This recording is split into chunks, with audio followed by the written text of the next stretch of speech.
Welcome back to Jenny's Kitchen. Guess what I'm doing? I am making gorditas de lechera.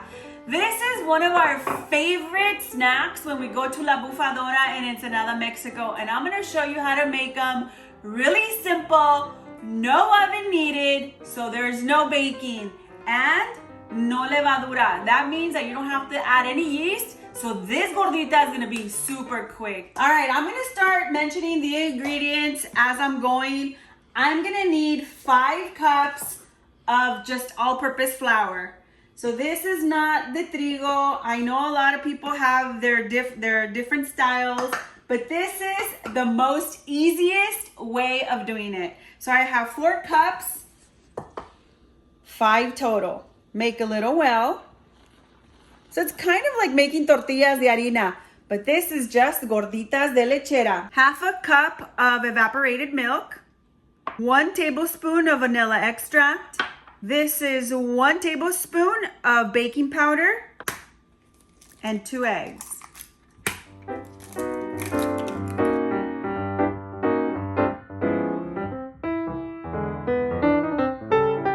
I'm just gonna go in there and start mixing it with my fingers first. As I make sure that the egg is well dissolved, then that's when I start integrating the lechera.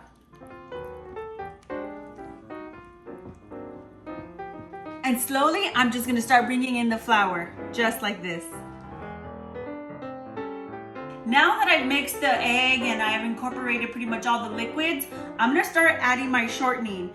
A lot of people like to use butter or they like to use oil, but I will be using Crisco. And now a whole can of lechera. Again, you gotta make sure that your shortening is at room temperature, that your eggs are at room temperature, because that's the key.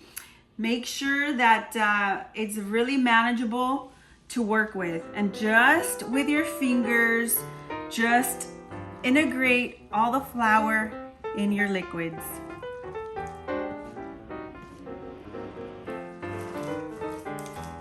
All right, so this masa is gonna be looking sticky, but as you keep on eating, it's gonna get nice and soft. All right, I added myself a little bit more of the shortening in my hands so I can just start forming my dough, just like that. Go. All right, as you guys can see, this dough is ready once it's not sticking to your counter or to your hands. Just keep on eating. You see that dough?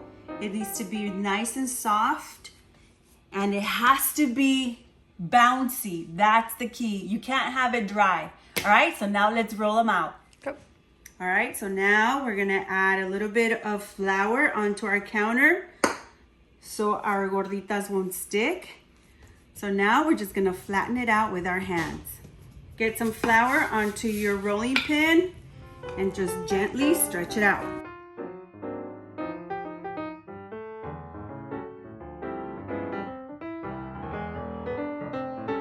Now that the dough is pretty much flattened, you gotta make sure that it's not too thin either. Make sure it's this thick. It's probably like a 1/2 centimeter.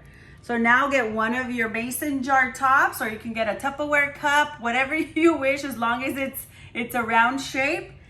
And you're gonna dust it with flour first. Now let's cut our shapes.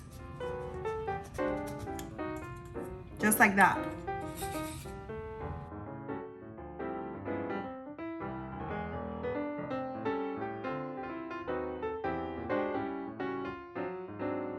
All right, so now that you're done cutting all of your gorditas, we're gonna also use the remaining dough. So don't throw this away. Put this back together and we're gonna repeat the same process. All right, so now that you get your hot pan, you're gonna lay them flat for 10 minutes each side, but make sure that the heat is pretty low, just like this.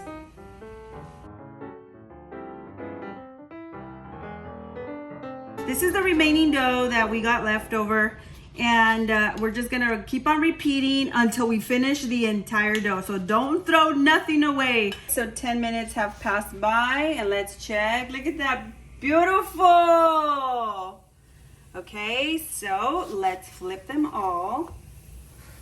And make sure again, these have to cook at a very, very low heat because they will burn fast.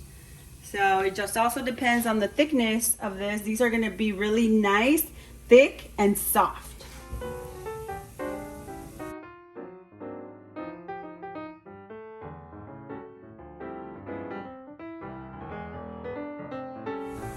Listo! These are ready. And look how pretty! Alright guys, this is it. This is how easy making gorditas is. So don't forget to give me that subscribe and that like. Bye!